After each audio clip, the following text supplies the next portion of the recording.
I'll crush you into dust!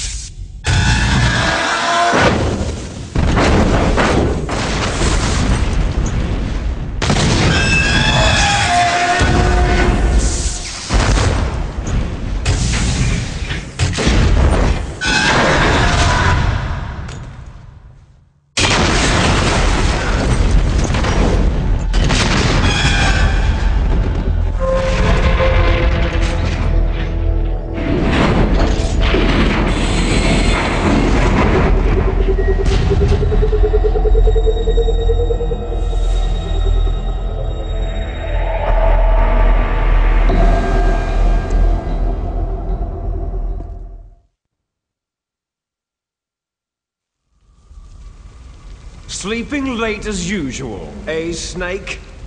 Liquid, you're still alive. I won't die, as long as you still live. Too bad. It looks like your revolution was a failure. Just because you've destroyed Metal Gear doesn't mean I'm done fighting. Fighting? What are you really after? The restoration of the era when warriors such as us lived as we should. That was Big Boss's fantasy. It was his dying wish. When he was young during the Cold War, the world needed men like us. We were valued then. We were desired. But things are different now. With all the liars and hypocrites running the world, war isn't what it used to be. We're losing our place in a world that no longer needs us. A world that now spurns our very existence. You should know that as well as I do.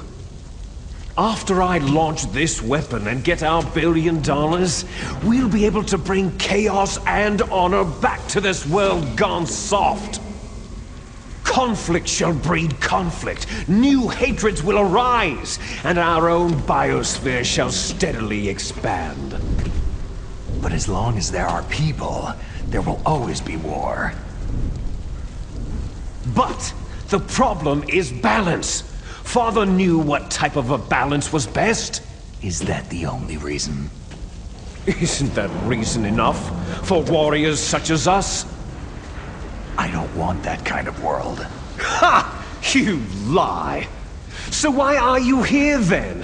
Why do you continue to follow your orders while your superiors betray you? Why did you come here? Well, I'll tell you then. You enjoy all the killing, that's why. What? Are you denying it? Haven't you already killed most of my comrades? That was... I watched your face as you delivered the coup de grace. Oh, it reflected such vitality. You're wrong! There is a killer inside you. You don't have to deny it. We were created to be that way. Created? Les enfants terribles. The terrible children. That's what the project was called. It started in the 1970s. Their plan was to artificially create the most powerful soldier possible. The person that they chose as the model was a man known then as the greatest living soldier in the world. Big Boss. But Father was wounded in combat and already in a coma when they brought him in. So they created us from his cells, with a combination of 20th century analog cloning and the Super Baby method. Super Baby method? They fertilized an egg with one of Father's cells, and then let it divide into 8 clone babies. Then they transferred the clones to someone's uterus, and later intentionally aborted 6 of the fetuses to encourage strong fetal growth. You and I were originally octuplets. Octuplets? Yes. The other 6 of our brothers were sacrificed to make us. We were accomplices in murder before the day we were even born. So, it was you and I, 2 fertilized eggs with exactly the same DNA. But they weren't finished yet. They used me as a guinea pig to create a phenotype in which all of the dominant genes were expressed to create you. I got all the recessive genes. You took everything from me before I was even born. But you and I aren't his only children. What? The Genome Soldiers. They too are his progeny, carrying on his genetic legacy. But unlike us, they carry it digitally. With the completion of the Human Genome Project in the last century, the mysteries of humanity were laid bare. Thanks to Father's DNA, they were able to identify more than 60 soldier genes responsible for everything from strategic thinking to the proverbial killer instinct. Those soldier genes were transplanted using gene therapy into the members of the Next Generation Special Forces. That's how they became the Genome Soldiers. That's right. The Genome Soldiers that you've been killing right and left are our brothers with the same genes as ours. The Genome Soldiers? They are misshapen creatures, artificially produced from Father's genetic pattern. They are our blood brothers, and they were born of many an ultimate sacrifice. Sacrifices? Human experiments. Huh? 1991, the Gulf War. The military secretly injected soldiers with the soldier genes. The Gulf War syndrome that hundreds of thousands of returning soldiers complained about was a side effect of it.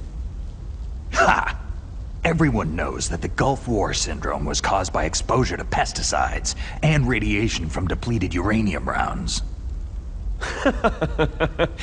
That was just a cover story issued by the Pentagon. First, they tried to say it was post-traumatic stress disorder, then chemical or biological weapons. The poison gas detection units and the anti-sarin injections, they were all just to cover up the secret genetic experiments. So then, the so-called Gulf War babies that have been reported by Gulf War veterans are... Yes, they too are our brothers and sisters. So the Genome Soldiers mean that the experiments were a success? Success?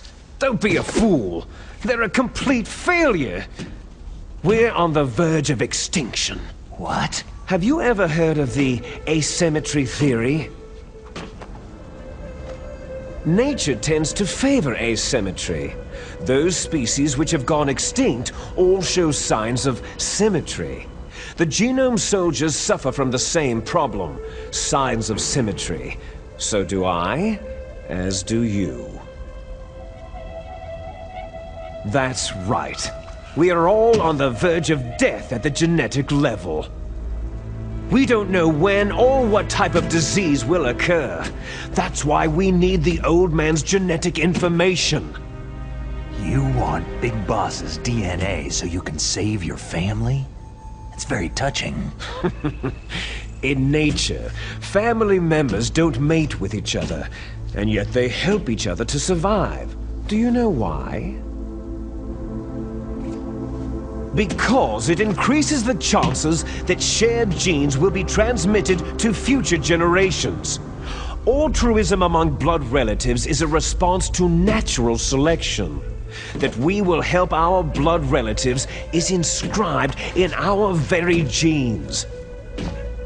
You're telling me that your genes are ordering you to save the Genome Soldiers? You can't fight your genes. It's fate. all living things are born for the sole purpose of passing on their parents' genes. That's why I'll follow what my genes tell me. And then, I'm going to go beyond, in order to break the curse of my heritage. And to do that, first, I will kill you.